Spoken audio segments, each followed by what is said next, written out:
So, good morning, everyone. This is November 3rd. It's election day, and I thought I would talk about post-election supply chains today. So, we are in the middle of election day, and there's a lot to go, I'm sure, but we're going to talk about that whole topic in relation to supply chains. So this is weekly dynamic dialogue, which is actually bi-weekly. So we have a format now, first and third Tuesdays of the month at 11:30 a.m. Pacific time. This is a forum for sharing thoughts, challenges, ideas, questions, place to share some resources, some lessons learned, and to just generally network with some other supply chain professionals. We do a short presentation, less than an hour, then I open it up for questions or comments. The Zoom link is the same for from October through the end of the year, and the schedule will be the same, first and third Tuesdays, and we're just going to jump into today's topic. Today's topic is the election and post-election supply chains. So as we all know, today, November 3rd, is election day. But we also know that the results may not be available until days or weeks later. It's not, it's not uncommon for it to take 24 hours after the polls close or a few hours after the polls close for results to come in. I remember looking at some things when I was a kid, and we had to go to bed, and then we woke up the next morning and learned who it was. I also remember back to 2000 when we had the Bush Gore controversy, and that took some time to figure out. So there were some calls made early on that were reversed and changed because they got more numbers in to see what was going on, and so that that got drawn out quite a while. Ultimately, that was resolved, and Bush was instated as the president. So we could have something similar to that. What we do know is that the president and most of the positions that are on the ballots today, whether they're federal elections for senators and representatives, whether they're um, state ballots, state selections, and or their local positions, almost all of those remain intact until sometime in January. Most inaugurations are in January, starting as early as, by law, they start as early as the 3rd, but the 3rd of January this year is on a Sunday, so that pushes things to the 4th. So Congress, the senators and the state and the representatives that go to Washington to represent us, they will convene on January 4th, and that swearing in will be on that day. The presidential and vice presidential inauguration is scheduled as by law, January 20th, 2021. That will be a Wednesday. There is an exception made if that is on a Sunday, I believe, and then they will let us go to the next day. So I believe that's how the Constitution is written, but that is in the Constitution. And this transition is very important. This is a key element in our American process, in our American history. Our very first president, George Washington, was elected twice. And at the end of that term, he chose not to run. He was replaced by an electoral ballot by John Adams. And that was the question. It was at the time, will Washington just hand everything over, or will he decide to stay in as president? And he had a very nice transition with John Adams. John Adams came in, assumed the presidential role, was inaugurated per the Constitution on January 20th, and that transition has continued all through history as a very peaceful transition. So it's a very important element of our American history, our democracy, our process that we use. However, we have had a roller coaster year. We've had a roller coaster term for this president, and I expect that roller coaster to continue. And because there are so many contentious elections going on, not just for president, but for many senators, as you know, if you're a student of history, all of the representatives are up for election this year. 1/3 of the Senate is, because the Senate has 6-year terms, and only a third of them get elected in any one election year. Here in California, we do not have any state positions on the ballot. No, neither one of our senators are up for re-election, although one of our senators is running for vice president. but our governor is chosen at a different time and all of our state government is chosen at a different time. But that doesn't preclude local elections going on. So there are boards and there are different things depending on where you're voting. So there's a lot of things going on.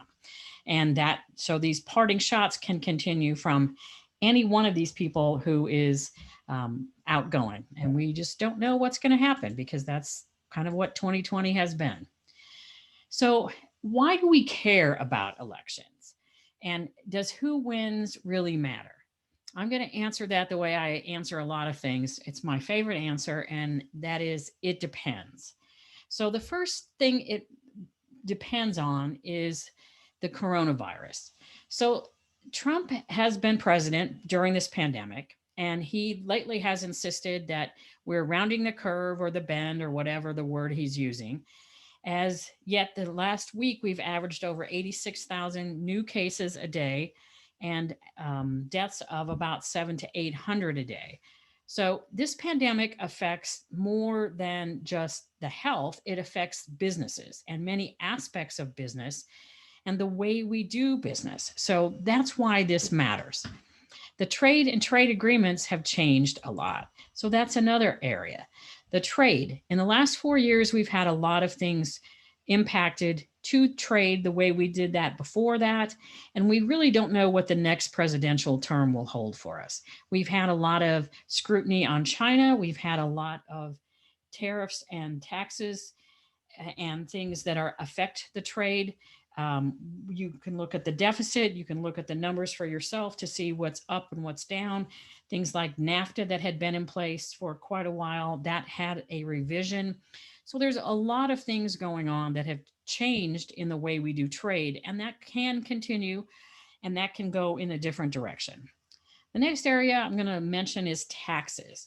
These are the taxes that we pay, that our companies pay, and the entities that receive and rely on these funds that are affected by elections. That includes local, city, state, and federal. So there are many of us who have paid into Social Security for a lot of years and hope one day to start recouping some of that.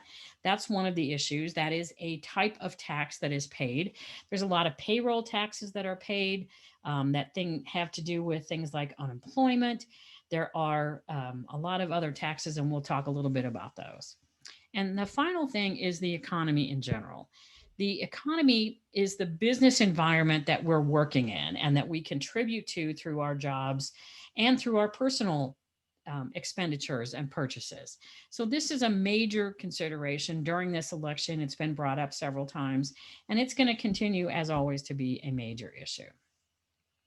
So, for COVID-19, let's take a look at the pandemic.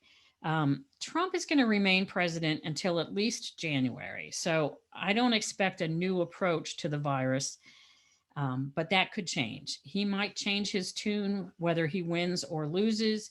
Um, Experts that I've listened to recently, doctors, scientists, they expect the cases to increase with more indoor activities. And they've said this since the beginning. They've said this since March and April that when we are forced to be indoors with less ventilation and more circulated air, that is makes the virus easier to spread.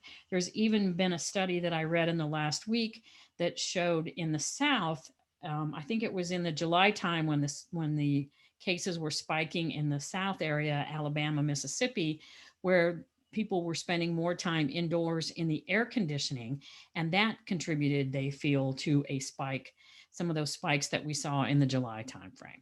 So there's a lot of issues around this. So we could see more and more uh, diagnoses, more and more hospitalizations, more and more deaths. And that impacts not only health supply chains in terms of PPE, the drugs, the capacity of the manufacturers. And sometimes it includes things like requiring patients to be transported to different areas, either bigger cities with more facilities, more beds, available capacity. We saw some of that this summer when we saw spikes, and we saw places that actually put patients in tents and things like that, that's not as easy to do in the winter in most of the country. I'm fortunate enough to be in Southern California where that could be a viable way to handle it if there were shortage of beds, but that doesn't really work in Massachusetts and a lot of other places when it starts to get cold. So there's some real potential impacts on this. So we're looking at treatments and research. All that's going to continue because we're still pretty naive as far as this virus goes. We really haven't been dealing with it for all that long. So there's still a lot to be learned. And we're looking at potential changes. President Trump has talked in the last week about changing out people. Over the weekend, he talked about firing Dr. Fauci. But other Health and Human Services people, people in the Center for Disease Control, the Federal Drug Administration personnel, some of those people could be impacted. There's talk about different actions being taken with these federal agencies about the personnel. So that could affect the treatments, the research, whatever. We've been looking for a vaccine. So if and when we have them approved, the availability is not going to be instantaneous. It's going to take time to manufacture and distribute these. Some people talk about these being available very quickly. Others say it's going to take maybe up to 9 months or a year to get vaccines available to everyone. But one of the big issues here is the trust. So the trust in the vaccine itself. We know that there are several companies working on vaccines. So what happens if there are several vaccines approved in a short span of time? Do we get to select which vaccine do we want? Who is making that selection for us as the general population? Do we get to pick how much those are going to cost? There's been talk about those being free, but um, that's still subject to speculation and to different insurance processes and things like that. And then there are people who are reluctant to take vaccines. So, what about that? How does that work? So, there's still a lot of questions around that. Even if we had one, how quickly can we get it? What is it going to look like? How many people are going to be available to get it? And do we have a choice in which ones that we take? There are a lot of other paths that we're looking still on. They're looking for more treatments, more therapeutics, more drugs to fight the virus and to deal with the cases that we have. So this, again, in the whole supply chain world, affects a lot of things that are going on. And again, with these other drugs, there's trust issues in the data, in the research, in the personnel that are actually presenting that. So there's a lot of mistrust in there, a lot of risk, and a lot of questions that still need to be answered. So all of this is going to be hard to predict, and it's very hard to influence. So we're just not sure. In terms of trade, again, we've had a lot of changes in trade in the last few years. What we've seen this year is a lot of companies have reduced their manufacturing capacity. We looked at the furloughs that we've had. I have some statistics on that in just a couple of minutes that we'll talk about how many people lost their jobs and are out of jobs on temporary furloughs or maybe more permanent reduction in forces. We have done a lot of things to curb the activities that we can do. So many companies are working from home. They still have a lot of people working from home. I hear companies say, oh, we're going to review that in January. And I've seen companies who say, we have everyone that's working at home now slated to work at home through the middle of next year. So I'd be curious to know what some of your companies are doing and how you're handling this. But there's a wide range of how companies are handling this, and companies that have multiple sites across multiple cities, states, and countries are handling it in different ways. So there's a lot of things there that affect the trade because that's how we work across the world in this global environment. And of course, the virus has affected the markets as well. And the elections are a contributor to that in what's changing in the markets, get access to those markets through things like trade agreements and through access there. And then another trade aspect is we're coming up on what we consider here in the United States our end of year holiday, our Christmas season, our holiday season. It started pretty much with Halloween, which was over the weekend. Now we go into Thanksgiving, and then we go into Christmas, Hanukkah, Kwanzaa, many other holidays, and then the New Year. So we have a lot of activities that usually have begun by this time, and we have a lot of changes. So the economy has affected many people, and so they have reduced budgets. They have less money to spend on holiday things this year. Health issues have deterred a lot of people from traveling. So traditionally, Thanksgiving is a big holiday weekend for travel. Halloween, not so much. That's more of a local thing. But Thanksgiving, Christmas, New Year's, the time between that, and even after New Year's are big holiday traveling times. But the virus has been curtailing a lot of that. So people can't travel as readily, as easily as they have in previous years. And these travel restrictions could remain in place for quite some time. We also have international travel restrictions. So some people who are in a position to travel internationally choose to travel at the holidays. They go overseas to Europe, to Asia, to somewhere, or maybe somewhere warm, maybe somewhere very different.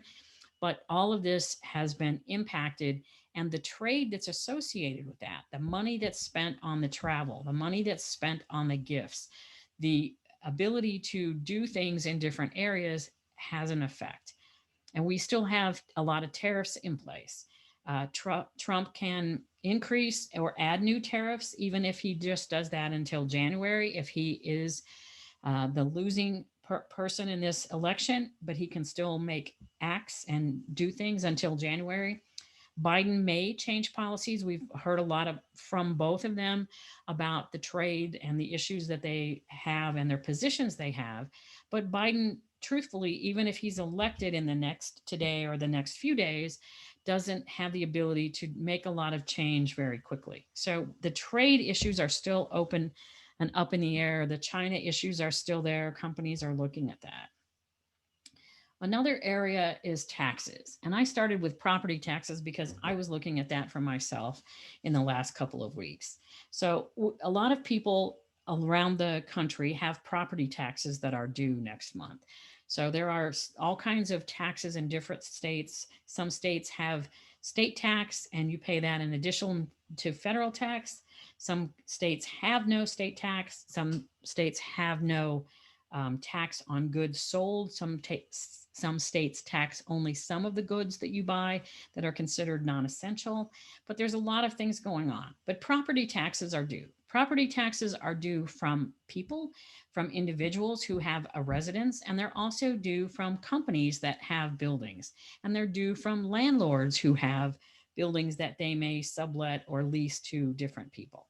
So a lot of that is due next month, and the first installment of that here in California is due in December, and then the second installment of that is due in the April timeframe. So what's important is that states, local communities, even the federal government depends on a lot of these taxes to stay in business, to stay fluid, to have their cash flows fluid and available to support all the things going on. If we have a number of people who delay those payments, here in California, you are supposed to pay the first half of your tax in December. If you choose not to pay that, you still have an extension, but you have to pay an extra fee for that to pay that late in April.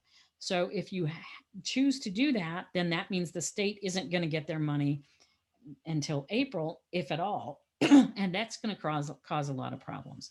So we have a lot of things depending on all of these taxes.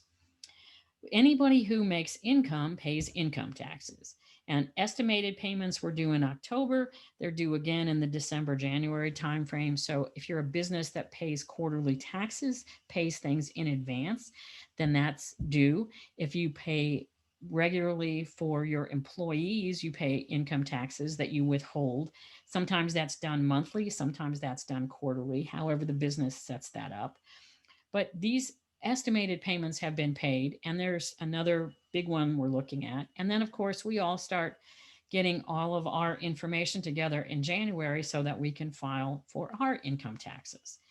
Reduced incomes from the furloughs and the layoffs have reduced that tax base, and that can have a big effect on the income taxes that people are paying now and will be paying after the first of the year.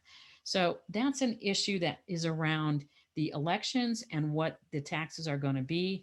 President Trump has cited a couple of occasions about suspending taxes and maybe even removing those taxes, which means that maybe we don't owe those, but also it means that maybe the company isn't going to pay for you and you're still going to owe those taxes. So there's a lot of questions around that. And those have to do with payroll, the Social Security program, other taxes that companies withhold on a routine basis that pay in for you. All of these year-end calculations start in late December and January. So there's a lot of things going on. There's, again, possible changes that President Trump has talked about, either doing by executive order or another fashion. Uh, Biden has no time to affect this, enact anything, influence this area before the time he might take office, which would be in January of next year, if he takes office, if he is elected over President Trump. So there's a lot of things going on that are big issues, but this affects the economy. It affects the, again, the local, the state, and the federal government. And then the economy at the end. Um, the economy is not the stock market. So we see a lot of people talking about the stock market. The stock market's up and down and kind of all around. It had a couple of bad days and then it had some very good days. So, but that is not the economy as a whole. The stock market can react wildly, up, down, whatever, to the election results, or it can do that while results are being tabulated. If they're tabulated, contested, certified, if that takes a few days or weeks. We have 30, I think 35 days by law to before that needs to be certified. So a lot of things can happen and the stock market can go up, down, or sideways. And that still isn't the economy. The economy includes other things like people working. So what we do know is that unemployment insurance is running out for a lot of people, or has run out. People that lost their jobs in the March and April timeframe, for unemployment, it usually runs about 6 months. So some people have run out. Um, there was no additional stimulus package passed. So for some people that got unemployment, the first few months, they got not only their unemployment, but they got an extra boost every week from that. But that's been gone for a while. And so this augmented unemployment has ceased for almost everybody. Some states enacted a little bit more and whatever, but we're not really sure. Unemployment could stabilize, it could increase, or it could decrease because there's still a lot of changes in that economy that drive those kinds of things. Here's a couple of statistics. In April, 18.1 million people experienced temporary layoffs or furloughs, as we often refer to those. A quarter of those, 4.5 million, a little over 4.5 million, have not returned to work. So there's still a lot of people that aren't working. Job losses affect our ability to spend during the holiday season. And for the holiday season, retail companies typically earn 20% or more of their annual retail sales in that time period between about October and Christmas time. So if you're a company that has 20% of your business around holiday goods and services, and you're going to get that reduced greatly, plus all the other challenges you've had this year, that can have a big effect on your company that may cause other job losses. Because by now, in November, most companies that hire have seasonal hiring, that they hire part time holiday workers, that's already in place. But this year, that isn't happening sometimes at all, or it's happening in much smaller scales, much smaller numbers of people getting hired for this holiday kind of surge. And people that lost their jobs in the last 8 months have probably used their savings either with or without the unemployment. When we have significantly reduced income, that makes a softer buying season. So all of these things work together. And when we have retail companies that have taken hits, like we've seen a lot of companies declare bankruptcies. They're not getting their sales. And then the malls, because we have limited people with access to the malls, many people are not going out to the malls. They're shopping online if they're shopping at all. So they're doing fewer impulse buys that you do at the mall and see something that's really cute and won't Susie love that? So I'm just going to pick that up for her. You're having fewer lunches and dinners that you do out while you're shopping. You have less exposure to all those really cool novelty holiday items. And you're just not spending money in the same way, in the same places as we have in years past. So that affects the economy as well. And this time of year, we're starting to feel a lot of that. So the supply chain impacts, first thing it affects is jobs. And we've seen those jobs go away. We saw, like I said, 18 million people lost their jobs, temporarily lost their jobs in the March, April timeframe. So fewer jobs overall means fewer supply chain jobs. There have been some specialized jobs created, but some of these jobs may not have a lot of stability or have legs in the supply chain industry. And when we have crowded job markets, it means that companies can be more selective in their hiring. So companies are looking for supply chain professionals because they have needed those for a lot of different areas, but there are more people looking, and people are looking even if they are working because they may see that their company has some challenges, or they have maybe were thinking about looking. So they thought, yeah, this is a good time. I've got maybe some extra time because I've been furloughed or I've got my hours reduced. So I'm going to take a look around and see what else is out there. So jobs can be impacted. Inventory has been a big supply chain impact. A lot of companies that espouse lean concepts and JIT, they're really looking at these in light of the shortages that they experienced in the spring, things like the bullwhip effect, things that are related to products that they may not want to go through another shortage on. Once they got their coffers full, if you will, then they may not want to be very lean, and their lead times may have expanded. So if their lead times have expanded, that may mean they want to keep more than a couple weeks worth of inventory or a couple days worth of inventory. So that means they may be increasing those balances. The inventory balances may have increased because all of a sudden production was cut. People were sent home. Production workers were not working at the same numbers at the same rate. Companies saw their demand from their customers drop off, so they reduced their production rates. And if you had suppliers who had already produced parts or had those parts in work in process and needed to ship those to you as a customer to get the cash flow, to get paid for the work they did, to be able to sustain their business, then in that case, some companies saw inventory balances grow significantly, which is not always a good thing. And that puts strain on the financial group as well as on the supply chain group.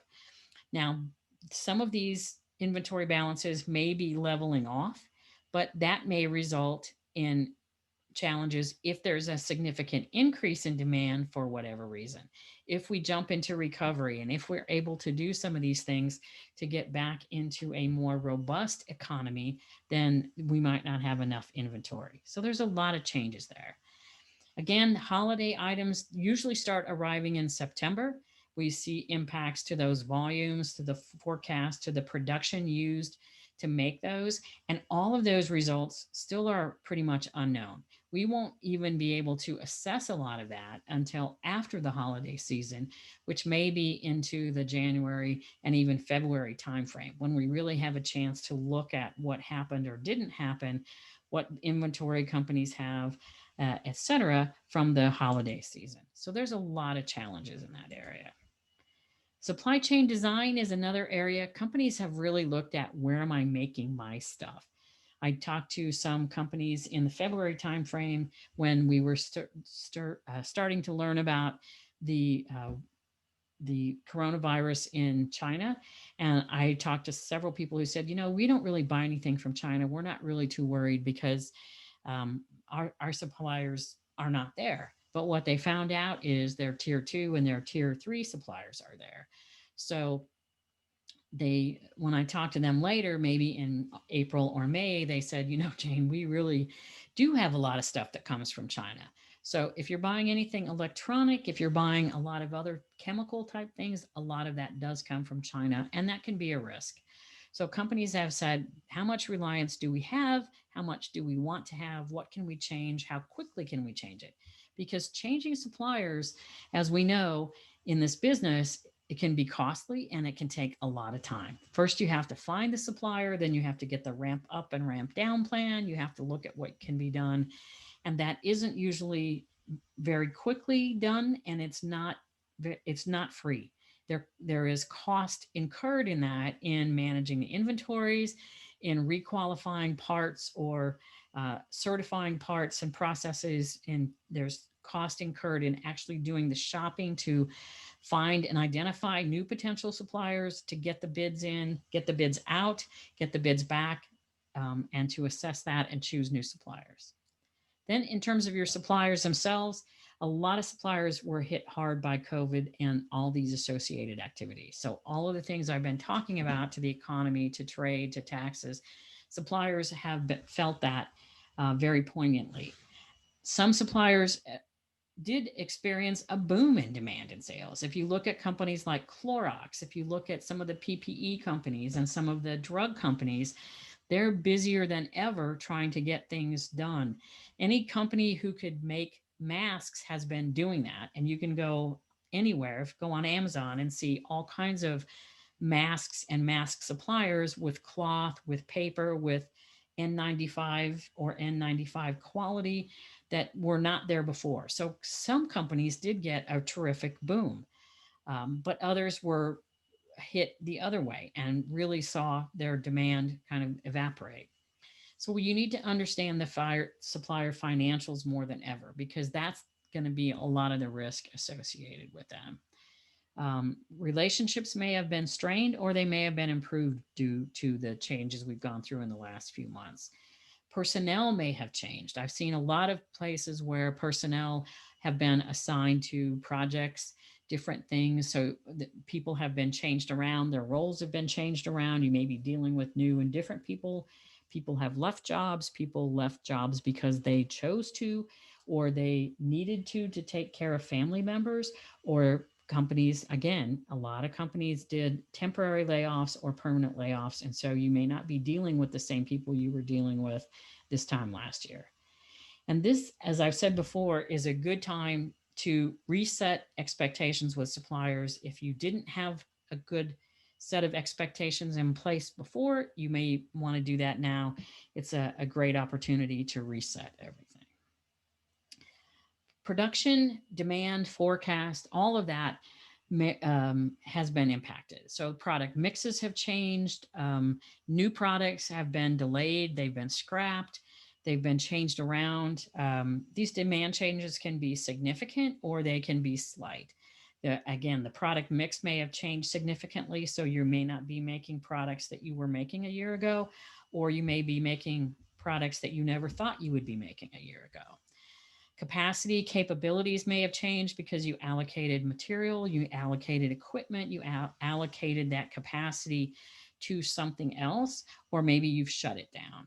So you want to look at these suppliers very carefully and look at what they're doing in terms of your production, and make sure you're sharing that with them and keeping that aligned. Finally, your goals have probably changed. You probably had cost reduction goals coming into 2020. They're still probably being asked of you to manage costs, hold costs, reduce costs, but the values and the values of those goals may have changed. Capital projects, many companies have changed their capital projects. Either they've added budget to that, or taken that budget away entirely and allocated that to other areas. So depending on what those projects were and how they were supporting the overall business, that could have changed a lot. Metrics for supplier performance, you may have had to adjust those, because on-time delivery numbers that you had may have been needed to be changed. You might have wanted things more in advance, or you might have allowed more in advance receipt of material because suppliers already had things in the pipeline and they needed to keep shipping to you in some way, shape, and form, even if your own production volume had reduced. And you might look at differently at your quality. You might look differently at the cost, whatever you're measuring suppliers on, though you may have had some adjustments there. A lot of companies have been rethinking the lean and just in time philosophies that they've had. It's not that those are bad concepts, but it may be that depending on the location of your supplier, the type of material, you may have changed those goals and those parameters to deal with that.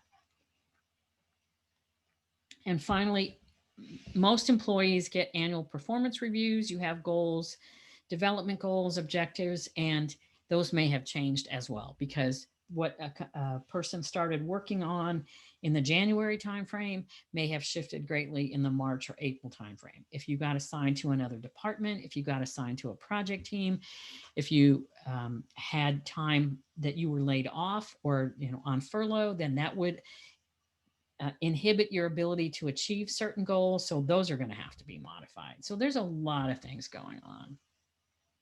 So what I know for sure is supply chains have experienced a lot of changes since March, and that's going to continue. A major election can impact these in a lot of different ways. Today's election is the start of the next phase. It's really not a pivot point.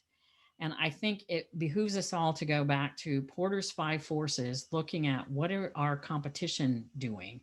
What are the availability of substitutes for the products that I produce and that I buy? What is the supplier's leverage with my company? What is customer leverage with my company? So, what do I have as a customer to my suppliers? What leverage do I have? And then what leverage do my customers have that they're exerting?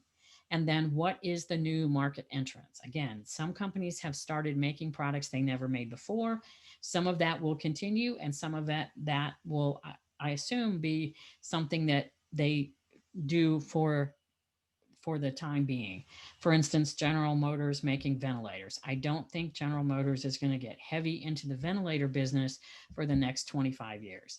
I think that was something that they did as a stopgap measure. It was good for the company, it was good for the community and for us as a nation, but I don't think that General Motors is going to pivot and start making a lot of PPE equipment. Now, I could be wrong about that, but that is not I would not project anything forward on that.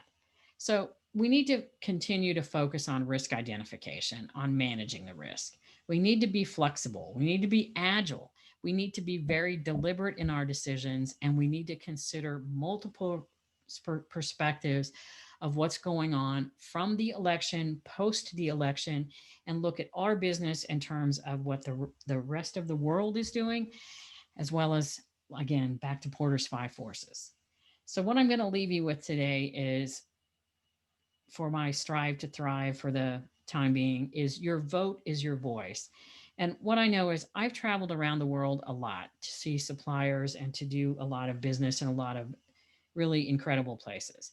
But I've always been grateful that I live in a country where we have a say in so many decisions, not just in the people that lead us, but in our laws, the propositions that we have on the ballot. And in California, we had, in my area anyway, we had a lot of propositions this time. The way we live. So I've always been proud to vote, and I encourage you to exercise that right today and every chance you get. So that's what I have, and I'll take a couple of questions. One of them is, do I think that Vice President Biden would reduce or remove China tariffs if elected? I think that depends a lot on the business and the pressures that businesses exert. What we've seen is that the China tariffs have caused increase in prices within the United States. I know President Trump said that China will pay for that, and China is paying for that. But the fact is that the importer of record is almost always the one who pays those tariffs. So, and those importers are American companies. If that importer is a Chinese company, then they're paying it. But the importer almost always pays that at the time that it's imported. So that has increased prices in many areas. And there are some statistics that show that that has driven some companies in a hard spot.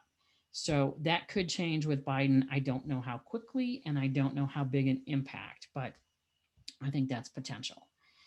And then another question, do I see many companies nearshoring due to COVID and China trade wars? Um, I see a lot of companies talking about that. But I think when you get into that, you find out that it isn't a quick decision. It isn't necessarily an easy decision to move suppliers. And again, it's not free. So, what does it take to do that? What am I making in China, or what is my supplier buying from China? Where else could that come from?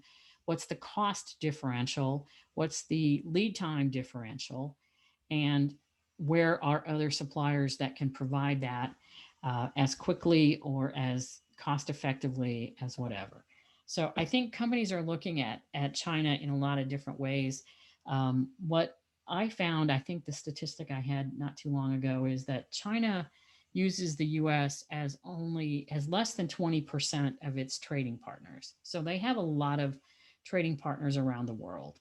And the US is a large contributor to that, but percentage wise, it's not like China exports 80% of what it makes to the US. So there are a lot of possibilities for that. There's a lot of possibilities for other companies that are low cost companies, maybe Central America, Mexico, Eastern Europe, which is good. Other parts of Asia, but other parts of Asia still have some of the same challenges in that a lot of that uh, business gets funneled through, say, Hong Kong, Shanghai, even Singapore, different ports. So I think companies are going to consider that, but again, I don't think these are knee jerk, really quick decisions to make. And even if you make the decision, it doesn't happen overnight. So that's my 2 cents. Other questions? Other comments? So some of you send me questions after you review these online, and I appreciate those, and I would encourage that. Our next session is going to be on November 17th, and we are going to talk about goals and metrics for 2021. On 12/1, we're going to look at circular supply chains. And then on 12/15, we're going to talk about a path forward for supply chain professionals into 2021. So I plan to continue these into the 2021 timeframe. They're going to stay free bi-weekly, the first and third Tuesdays of the month. And you can check out our events at purple-link.net and on the events page. And you can always do a 30-minute free callwithjane.com to talk about how Purple Link can help your business. We do have 2 workshops coming up. The new normal, be prepared for 2021 and beyond. That starts on December 7th. And then the CPSM exam begins January 11th. So if you want to become certified with a certified professional in supply management, you can start that process in January. If there's no other questions or whatever, then have a great couple of weeks, and I'll see you on the 17th.